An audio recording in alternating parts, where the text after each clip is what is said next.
حکوومەتی ماوە بەسەرچووی هەرێم لە ساڵی 2016ەوە بە پاساوی چاکسازی هاوکاری منداڵانی بێباوکی ڕاگرتووە لە بەرامبەردا دەستگای خێرخوازی بەخشین بە هاوکاری خێرخوازان بەردەوامە لە پێدانی موچەی مانگانەی بێباوکان و کڕینی جلوبەرگ و کردنەوەی خۆل بۆیان.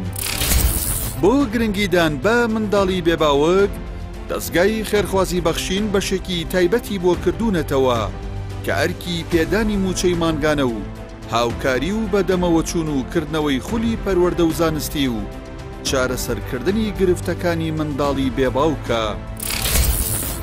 لە کاتێکدا ماوەی 9 ساڵە دەسەڵاتدارانی هەرێم بە نایاسایی موچە و هاوکاری منداڵانی بێباوکیان بڕیوە لە بەرامبەردا بەخشین دەرگای بەڕوودا کردوونەتەوە. تەنیا لە ساڵی 2023دا بە بڕی 2 ملیار و 294 ملیۆن و 785 هەزار دینار موچە و هاوکاری پێشکەش کردوون.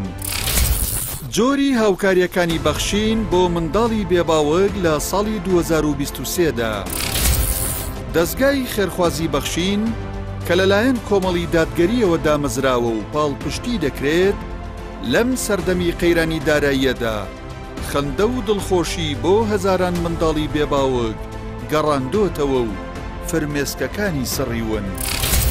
لەو چوارچەوەیەدا لە ساڵی 2023 بە هاوکاری خێرخوازان بەخشین ئەم هاوکاریانەی پێشکەشی بێباوکان کردووە. موچەی مانگانە بۆ 1247 منداڵی بێباوک بە بڕی 1 ملیار و 786 ملیۆن و 994 هەزار دینار. هاوکاری دارایی منداڵی بێباوک ژمارەی سوودمەندبووان 3048 منداڵ بە بڕی 266 ملیۆن و 380 هەزار دینار. دابینکردنی جلوبەرگ بۆ منداڵی بێباوک و هەژار ژمارەی سوودمەندبووان 8382 منداڵ بە بڕی 199 ملیۆن و 403 هەزار دینار. کردنەوەی خولی هاوینەی پەروەردەیی و زانستی بۆ 875 منداڵ و سەرپەرشتیاری منداڵی بێباوک بە بڕی 41 ملیۆن دینار.